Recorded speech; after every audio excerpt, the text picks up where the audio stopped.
y compañeras que asisten a este círculo de estudio del episodio 1.02 de la serie de Malcolm.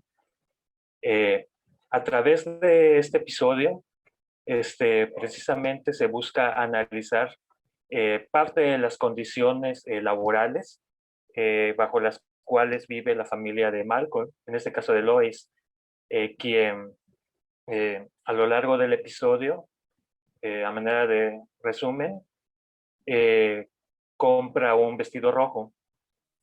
Sin embargo, este es incendiado de manera accidental, aparentemente, lo cual conlleva a un disgusto como tal. Pero más allá de ese disgusto, hay algunas escenas en las que se ve el escenario donde están en el centro de trabajo, en este caso en un supermercado, y mencionan algunos elementos sobre las horas laboradas, el tiempo que tuvo que invertir, el dinero que tuvo que ahorrar. Y ante esas cuestiones, también nosotros podemos replantearlo hacia nuestra realidad. ¿Cuánto tiempo tenemos que invertir al trabajo para adquirir ya sea bienes de consumo? Y sumado a ello, ¿bajo qué condiciones tenemos que elaborar? En ese sentido, en este círculo, vamos a buscar profundizar esa parte. Hay otro escenario también respecto al trato del mesero que está en el restaurante a donde iban a acudir Hal y Lois, que también es una parte importante que sería buena analizar. Ahora bien, el trasfondo de esto va a que a través de estas series, de estos pasajes que se ven llamados, que podrían ser algunas críticas a la sociedad, en este caso al capitalismo y las condiciones laborales, podamos retomar esos elementos que están en la vida cotidiana del joven, de la joven, y que tal vez considera que estos elementos desde el punto de vista económico, político, social, están dispersos en su realidad cuando en realidad es algo que vivimos día con día. En ese sentido, esta comparativa entre la realidad en la que se vive en el que vive la familia de Malcolm con la realidad mexicana y latinoamericana, es importante profundizar en ese análisis de las condiciones laborales y sociales, inclusive sobre las carencias de la vida que tenemos que afrontar, la mayoría de nosotros que provenimos de la clase trabajadora, de la clase obrera, y tenemos que poner esta discusión sobre la mesa también para profundizar en el análisis de nuestra realidad social, nuestra realidad material. Ahora bien, recapitulando las preguntas, se tienen contempladas 3 preguntas que van relacionadas a las condiciones laborales en la serie de Malcolm, a las condiciones en las que vive la familia y cómo podemos hacer esas comparativas a nuestra realidad. Sin más, damos la palabra a las compañeras de la sala marxista que están colaborando con nosotros en esta transmisión y que agradecemos el que nos hayan brindado el espacio a través de esta sala. Dada la cantidad de personas que se esperaban, las compañeras amablemente accedieron a darnos esta cobertura a través de la cuenta de Zoom y les cederemos la palabra también, dado que también nos acompañarán en la parte analítica y teórica de lo que son las condiciones laborales para la clase trabajadora en México y también en Latinoamérica, comparando con la realidad que vive la familia, en este caso de la serie de Malcolm. Yo soy María José, soy de la sala marxista y soy de Toluca, Estado de México. Tengo 18 años y pues primero quisiera explicarles un poco cómo es que funciona o cuál es el labor de la sala marxista, un poco para presentarnos.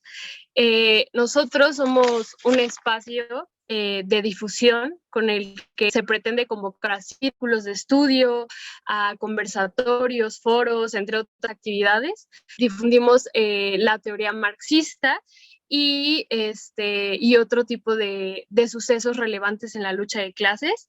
Es principalmente pues justo para poder pues un poco hacer este trabajo de compartir la información, de educarnos entre todos. Y pues ahora voy a dar una súper breve introducción de lo que a partir de nuestro análisis del capítulo, que es 1, 2, y de la temporada 1, el capítulo 2. Es igual, voy a hacer como un relato súper rápido de los hechos. Digo, está el tema de que la mamá de Malcolm justo trabaja en una farmacia, me parece que es una farmacia, un supermercado, y habla de que pues tuvo que ahorrar para comprar este vestido tal, y es su cena de aniversario. Eh, a lo largo del capítulo se llega a ¿cómo se llama? Pues el suceso de que se queme el vestido, ¿no? Que al final se da como esa conclusión de quién fue quien quemó el vestido, ¿no? Pero en este rollo del capítulo se le echa la culpa a los 3 niños, a los 3 hermanos, ¿no? Entonces, aquí podemos ver que ellos se ponen de acuerdo junto con el hermano mayor y entonces hacen unión para un poco combatir a la madre, ¿no? Que les empieza a poner como trampas y es como muy, muy intensa y un poco injusta en sus acciones. Entonces empieza a poner como trampas y para buscar como al culpable, ¿no? Al culpable de quien le quemó el vestido. Entonces, ellos forman una estrategia unitaria para hacerle frente a su mamá, que en este caso es como la forma o la representación de como esta opresión un poco, bueno, desde nuestro punto de vista, ¿no? Claro, tiene el tema del el laboral, donde trabaja la madre, pero siento que igual podríamos hacer esta analogía de que crearon una estrategia unitaria frente a su mamá y nunca se traicionaron entre los hermanos y así vencieron a la madre, ¿no? No sufrieron como más castigos, sino que entre los 4 hermanos vencieron a la madre en un punto final. Digo vencieron a la madre porque claramente tenía actitudes injustas, pero pues claramente Malcolm toca estos temas con un poco de humor y tal. Y al final, pues, quien quema el vestido o quien termina como siendo el culpable es el padre, ¿no? Y podríamos deducir que fue una estrategia de él como para no pasar la cena de aniversario con la madre. Entonces, justo hice una súper resumen de lo que es el capítulo. Es un gusto para nosotros estar aquí en este círculo de estudio y pues es todo por nuestra parte para esta pequeña introducción. Las condiciones de vida de la familia de Malcolm se encuentran vinculadas precisamente al nivel de ingresos que tienen, a las condiciones laborales, al trabajo que tienen que realizar, pero también al contexto económico, porque no es una situación aislada a la familia de Malcolm, también tenemos que explorar la situación socioeconómica bajo la que vive, en este caso, la familia de Malcolm, que es media baja. En ese estrato social podríamos ubicarla. Sin embargo, a medida que pasan los años, eh, los trabajos también se han ido precarizando, se ha dado una pérdida de derechos laborales. Podemos hacer un reflejo de las condiciones laborales bajo las que trabajaba la familia, que inclusive tenían que trabajar en turnos nocturnos para poder solventar los gastos.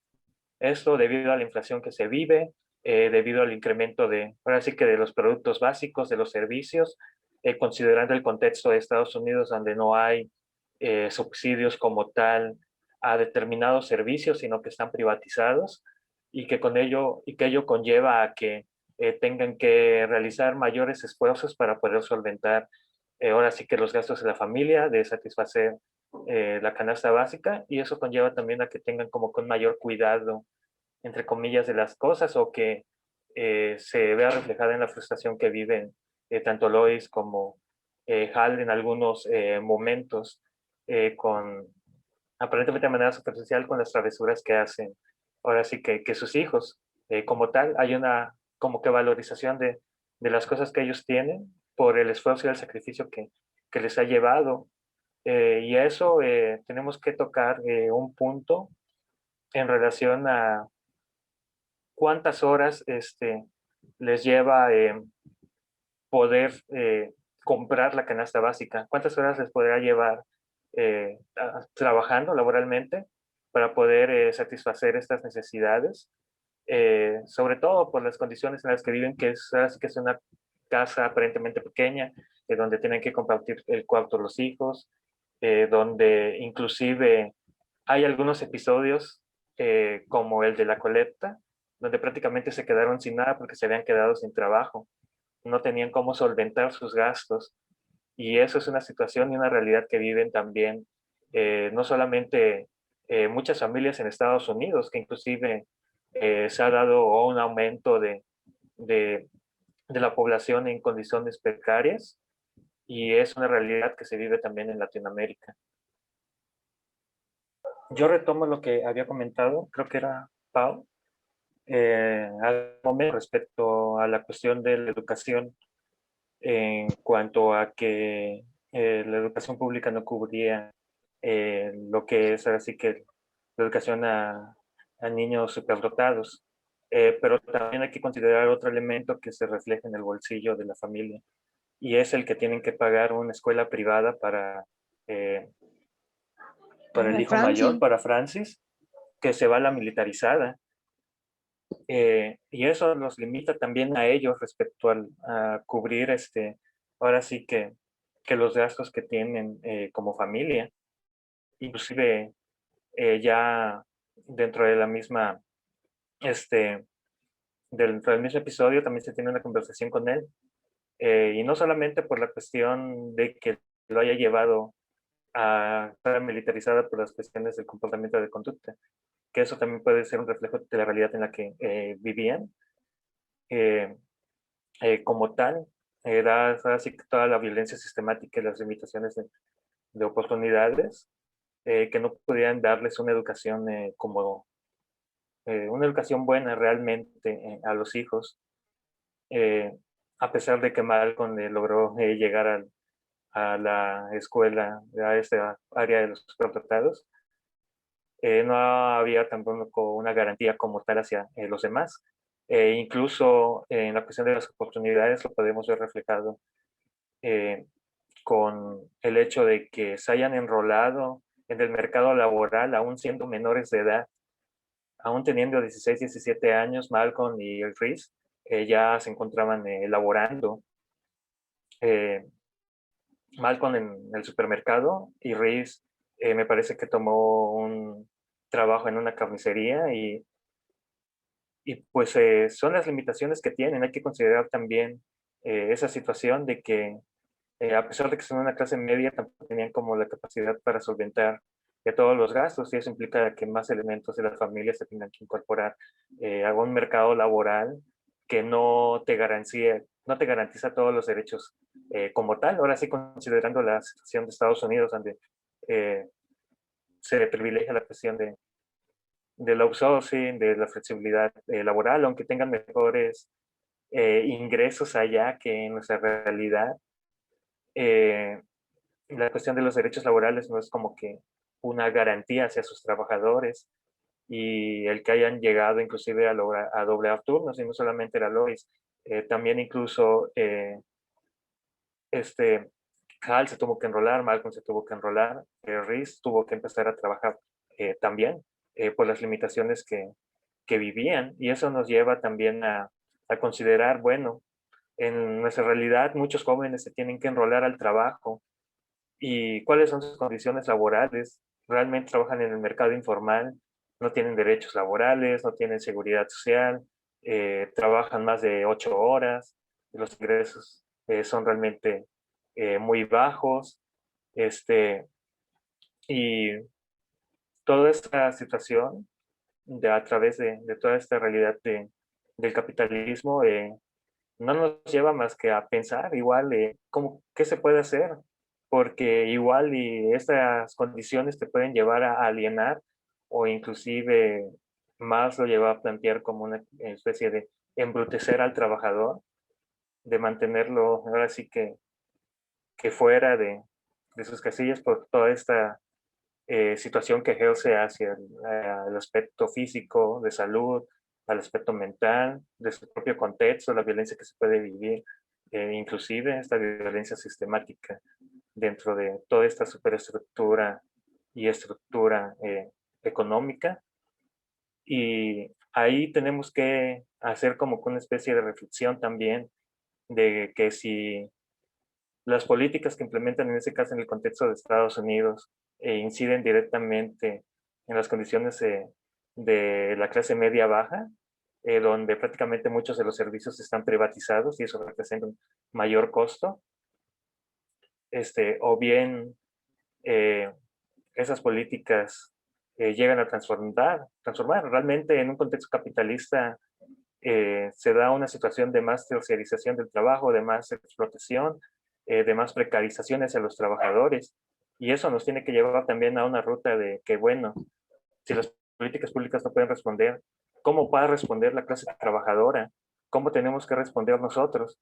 En el episodio, si bien se ve una especie de conato de organización de unidad frente a, a la cuestión reaccionaria que asume Lois, también hay otros pasajes en otros episodios donde la misma unidad de los personajes, en este caso de la clase trabajadora, los puede llevar a alcanzar algunos de sus puntos, de los objetivos. Y uno de ellos me parece que es la cuestión de el movimiento organizado que organizó Hall en el turno nocturno, por citar uno, por así eh, el nivel de reacción que tenía el jefe en turno en ese momento, o cómo se organizaron los estudiantes de la escuela militarizada para lograr recuperar el televisor, y aunque no lograron recuperarlo, sí demostraron de una manera, si bien no lograron conquistarlo, sí nos da ahí, nos pone el panorama de que hacia dónde tienen que caminar los trabajadores, las trabajadoras, hacia dónde tenemos que conducirnos, que nos tenemos que organizar, nos tenemos que movilizar y luchar por una mejora de nuestras condiciones laborales, pero también hacia la construcción de una nueva sociedad que esté libre de esa explotación hacia los hombres, hacia las mujeres, y que rompa con esta cuestión del capitalismo, porque ya es un sistema caduco que no responde a las necesidades de la sociedad, y hay que aspirar hacia una sociedad más elevada en estas contradicciones dialécticas que se van dando.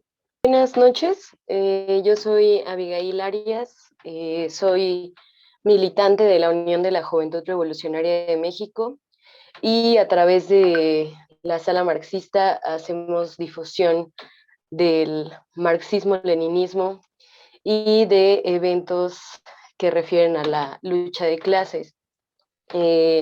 Nosotros vamos a aportar en este círculo de estudio dos aspectos. Uno es un contexto general acerca de la situación laboral, de las condiciones laborales que se atraviesan en México, y también algunos elementos teóricos. Entonces, iniciamos con lo de las condiciones laborales. Todos los puntos que voy a señalar fueron retomados de un cuadernillo de la Unión General de Trabajadores de México, acerca del trabajo infantil. México es el segundo país en América Latina y el Caribe con mayor presencia de trabajo infantil. Esto es pues un aspecto que resulta preocupante en nuestro contexto. En este momento, con la crisis que se agudiza ante la pandemia, aumenta el ejército industrial de reserva. Entre marzo y julio del 2020 se perdieron 12 millones de empleos informales y 1.157.000 empleos formales. Solamente se recuperaron en el mes de octubre 7 millones en la economía informal y 447.000 en la actividad formal.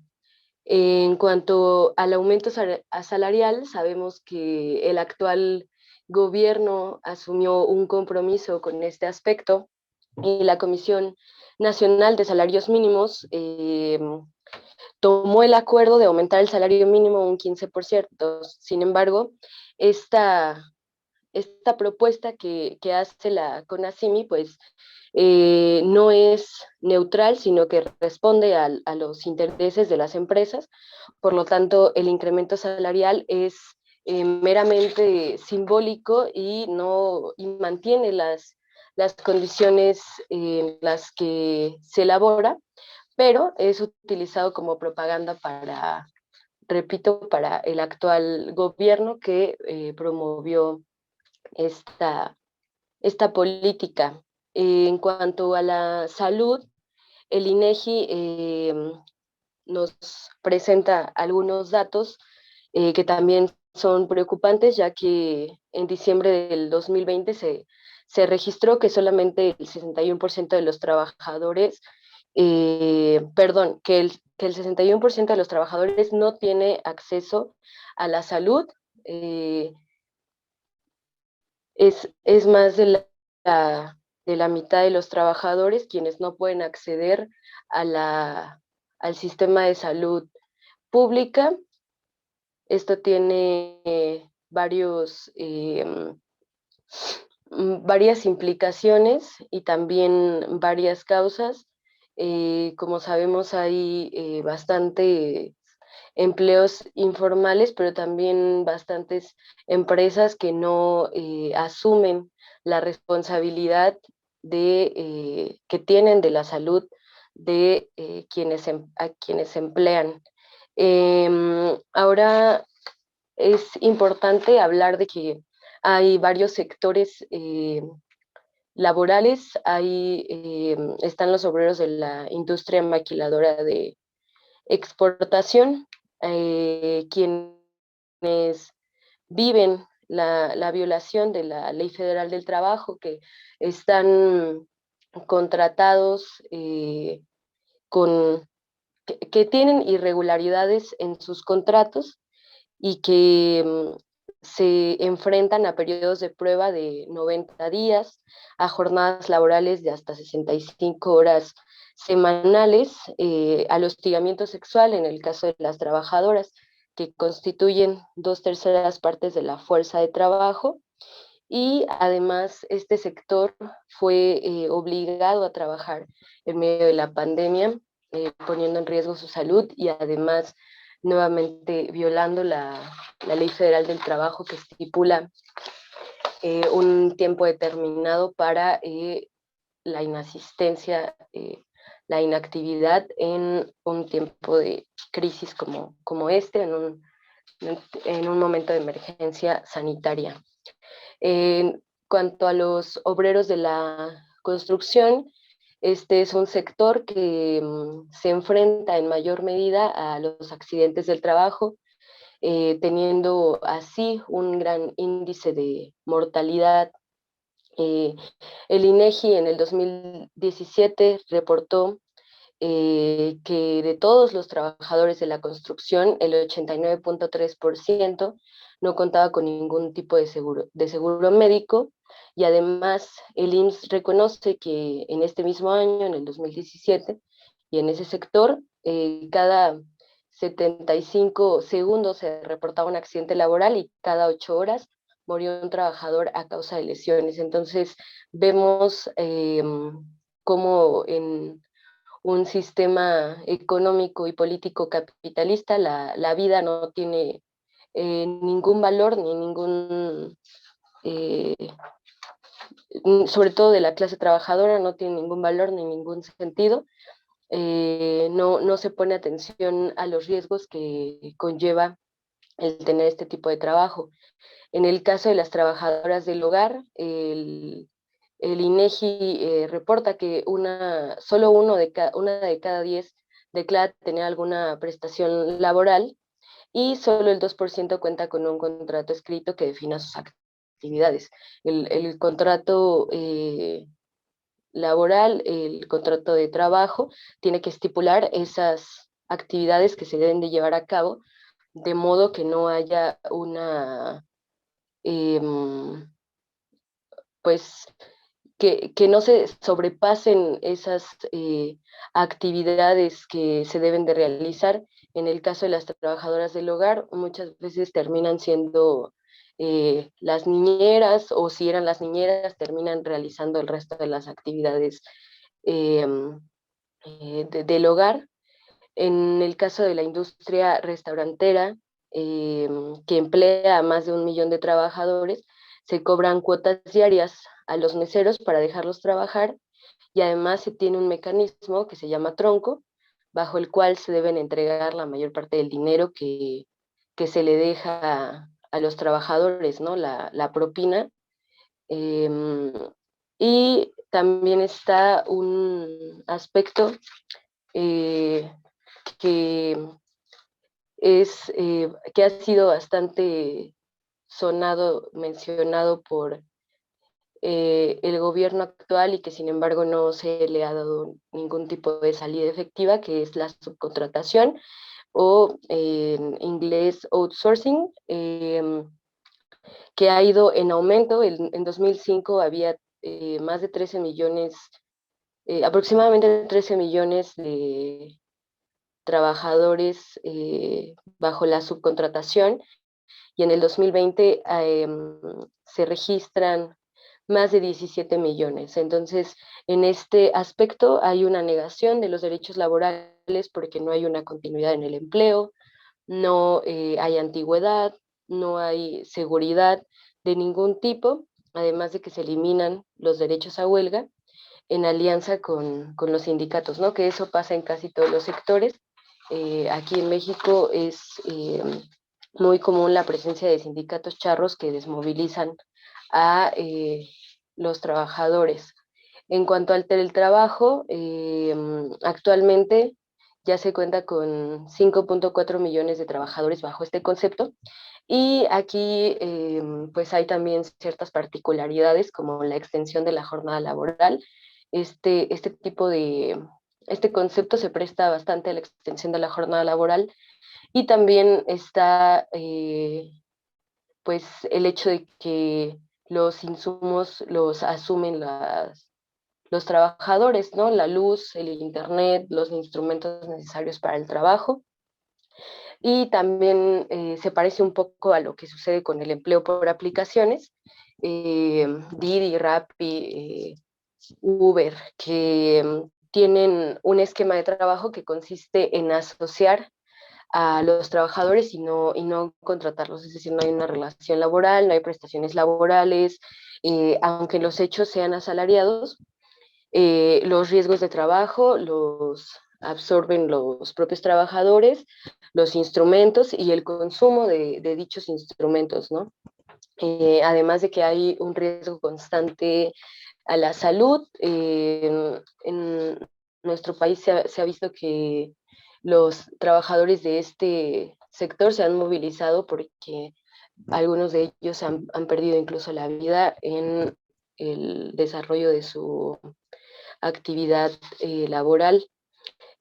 Ante este escenario que es bastante negativo, también está pues la lucha de los trabajadores, ¿no? Que se sigue haciendo presente en los trabajadores de la salud, que ante este contexto se han levantado en mayor medida en exigencia de basificación, de abasto de material y del reconocimiento del riesgo de trabajo.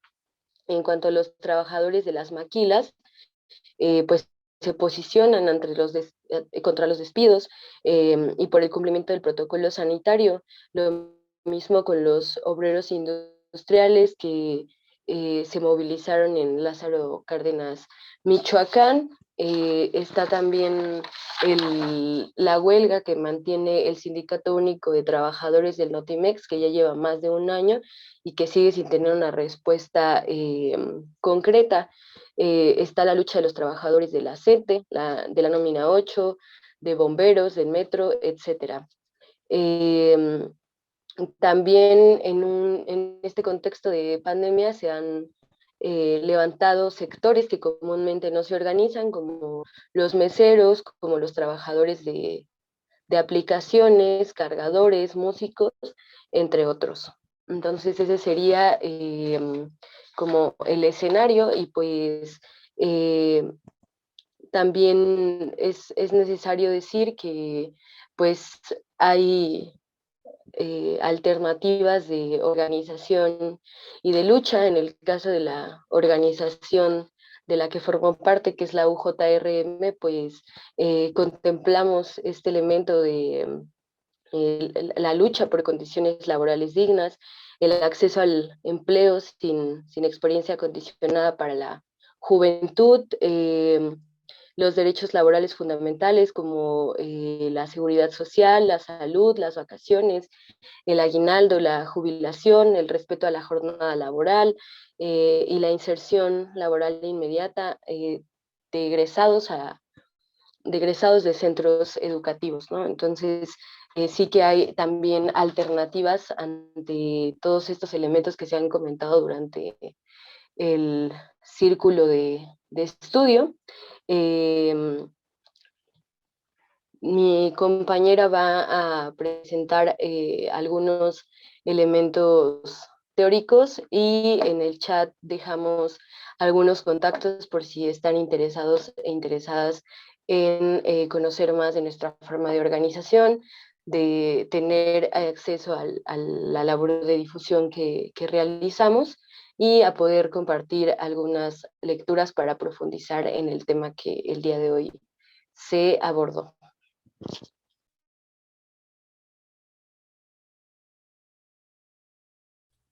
Mm, Bueno, gracias, Avi. Yo soy Odalis y igual pues participo en la Sala Marxista y soy militante de la Unión de la Juventud Revolucionaria de México, aquí en el EDOMEX.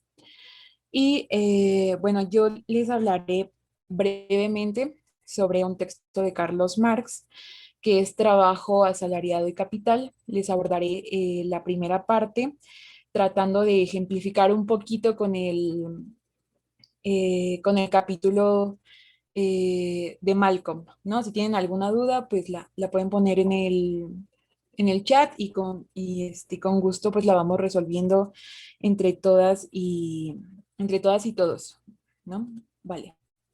Bueno, les abordaré principalmente el primer apartado que habla sobre qué es el salario y cómo se determina, ya que para entender el capitalismo es muy importante entender qué es el salario. Y en este texto a Marx, bueno, se explica que a Marx se le reprocha, se le critica por no haber expuesto las causas o las relaciones económicas que forman la base material de la lucha de clases, ¿no?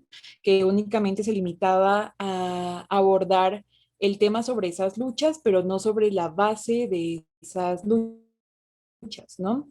Es por eso que en el texto se propone hablar sobre la base económica, que es el capitalismo, y que esta, bueno, se va expresando en las relaciones humanas y más concretamente en las relaciones en las relaciones de producción de bienes materiales, ¿no? Y bueno, en el texto, Marx inicia con una pregunta, ¿no? Le pregunta a los obreros, así de, güey, pues qué tranza, cuánto salario percibes, cuánto ganas, ¿no? Y ya ahí le van diciendo los obreros así, no, pues gano tanto y así. Pero lo que Marx dice es que sea cual sea la respuesta, la conclusión de esa pregunta es la misma. Bueno, la respuesta es la misma, ¿no? Que el salario es la cantidad de dinero que el capitalista paga por un determinado tiempo de trabajo o por la ejecución de una tarea determinada, ¿no? Entonces, de manera muy superficial, podemos ver que el capitalista compra con dinero el trabajo del obrero y el obrero vende su trabajo por dinero, ¿no? Eso es de manera superficial, ¿no? Pero digamos que eh, para tratarlo como más a fondo, lo que realmente vende el obrero es su fuerza de trabajo, ¿no?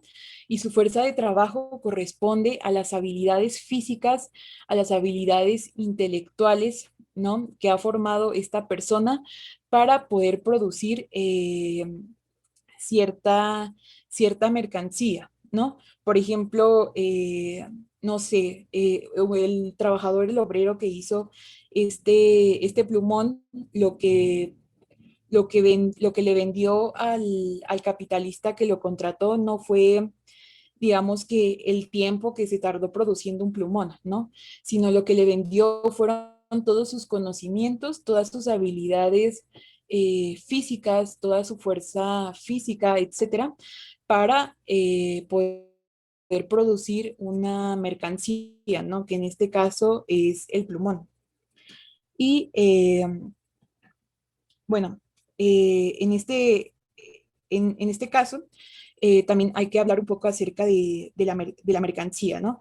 Con este salario que da el capitalista puede comprar cualquier otra cosa, ¿no? O sea, por ejemplo, eh, con los $300 que le pagan a Lois por su jornada laboral de 8 o 12 horas a la semana, el capitalista que le paga eso, el burgués, el dueño que le paga eso, puede comprar cualquier otra cosa, ¿no? Se puede comprar una playera. Entonces, digamos que ese salario también es una mercancía y por lo tanto, la fuerza de trabajo de Lois o de cualquier trabajador o trabajadora del mundo también es una mercancía, ¿no? Entonces, ahora vamos a abordar eh, por qué o para qué vende esa fuerza de trabajo el proletariado, ¿no?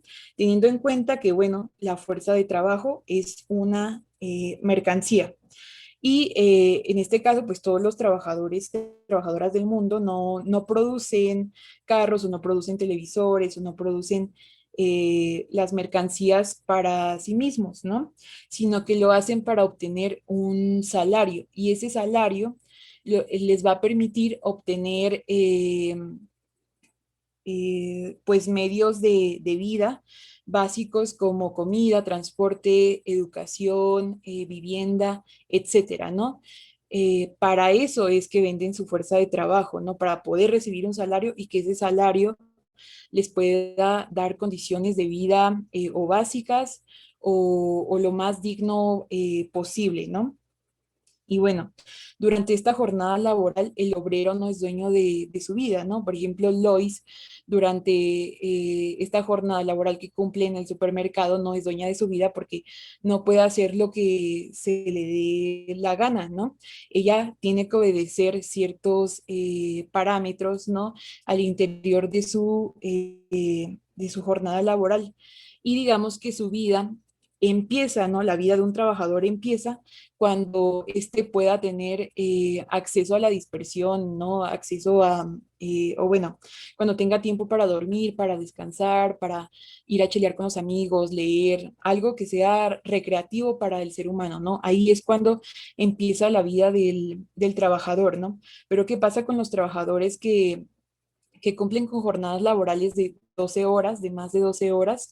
Y bueno, teniendo en cuenta que durante esa jornada no son dueños de su vida, o sea, prácticamente no tienen vida, podemos decir que entonces hay trabajadores que nunca viven la vida, ¿no? Y por ejemplo, con el tema de Lois, después de cumplir su jornada laboral y de salir a arreglarse a la cena romántica por su aniversario y todo eso, pues se puede decir que ahí comienza su vida, ¿no? Ahí comienza como uno de los pocos gustos que se puede dar el trabajador, el proletariado, ¿no? Que es de celebrar pequeñas cosas de la vida, como es un aniversario de matrimonio, y que le suceda ese tipo de cosas, ¿no? Que se le quema un vestido que le costó mucho trabajo conseguir, que le costó muchas horas, mucha explotación, etcétera. Bueno, pues así es la vida de la clase trabajadora, ¿no?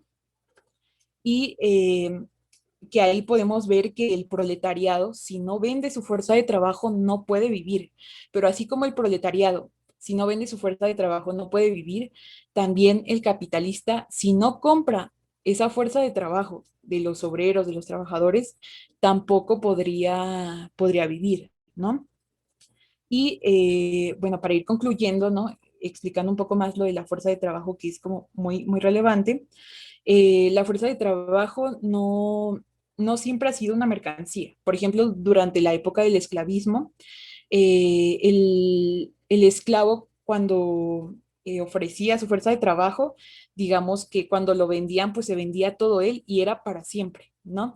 Y durante el feudalismo, el siervo únicamente vendía una parte de su fuerza de trabajo porque como tal no recibía un salario del dueño de las tierras, sino era más como un tributo, pero en el capitalismo sí, como trabajadores y trabajadoras, sí